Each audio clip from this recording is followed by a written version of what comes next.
4 days before his extradition hearing to the U.S.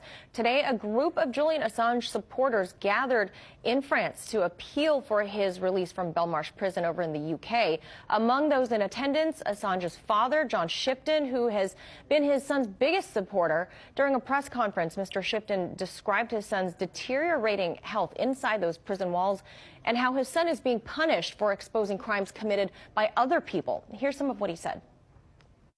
A Washington official say things about Julian that he's, for example, a high-tech terrorist. This was Joe Biden, Vice President of the United States during the destruction of 5 countries. These people steeped in rivers of blood, crime after crime, millions of refugees. Saying such things about Julian is beyond grotesque.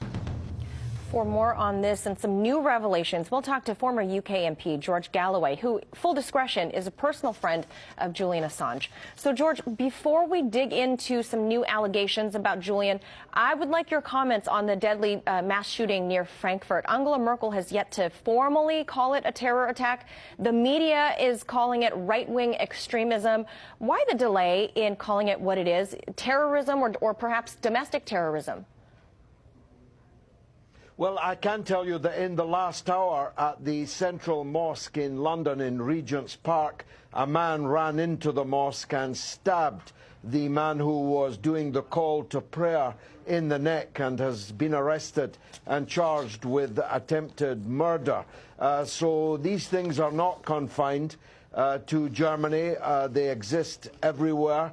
This xenophobic far-right racism, fascism, Nazism, call it what you will, exists in all societies. We saw the attack in Christchurch in New Zealand last year, the mass killing of people at prayer, at worship. It's all part of a world that is cascading, almost, it seems sometimes, out of control. The events in Germany were truly horrific.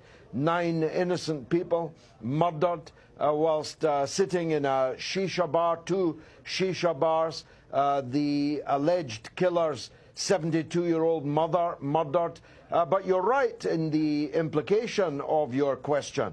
If these killers had been Muslims, it would quickly have been labelled by absolutely everyone as a terrorist attack, an Islamist terrorist attack, and would be getting a very great deal more media attention than I suspect either of these 2 incidents will in Western media circles.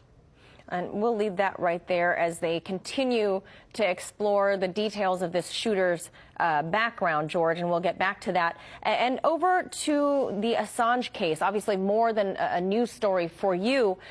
Former California Congressman Dana Rohrabacher is at the center of this latest firestorm. He has spoken to Yahoo News about this subject to clarify what he said, that he floated the idea of a pardon to Julian, but that his pardon idea did not come from Trump, that he thought this up himself in hopes of enticing Julian to come out publicly to affirm that Russia was not the source of the leak, but that he never asked Julian to lie about any of it, that he simply wanted to put Russiagate to rest.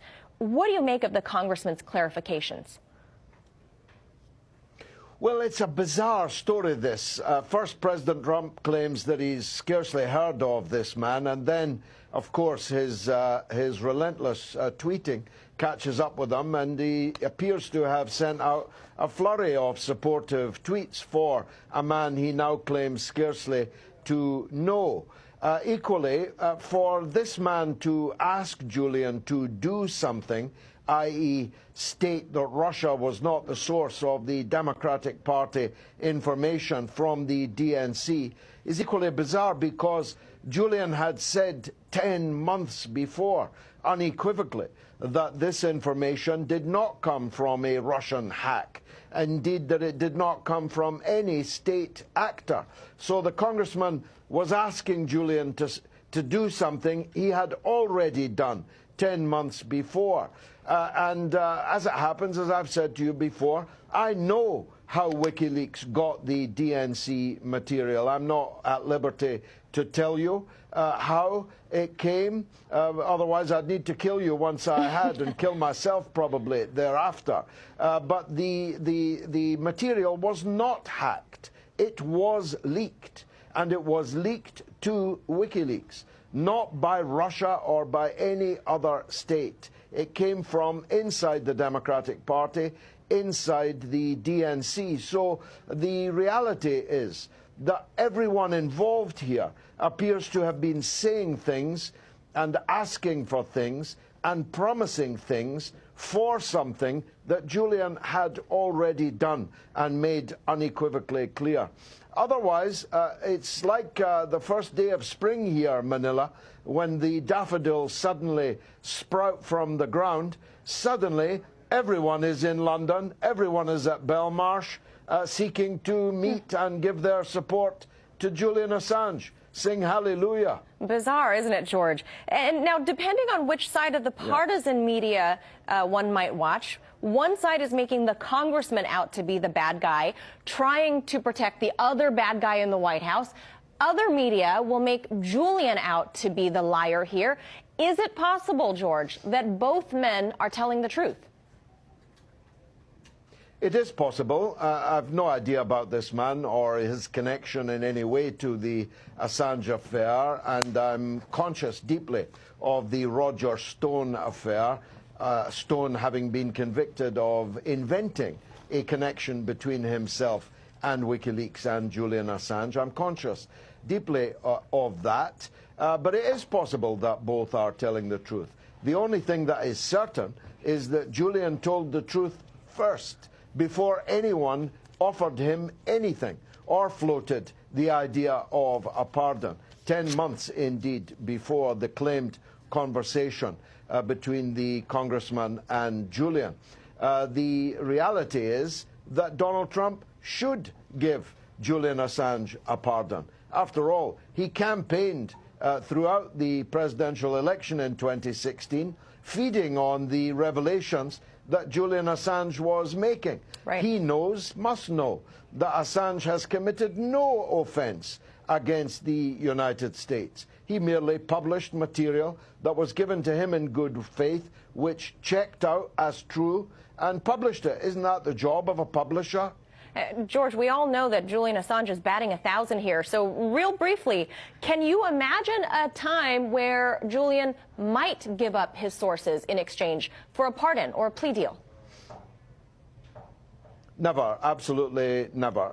Julian is not that kind of person. He truly believes in the honor of his profession as a journalist and as a publisher, and honor requires that whistleblowers be protected. Isn't that what Julian's enemies, in the case of the Ukrainian phone call, were claiming in Washington just a month or two ago?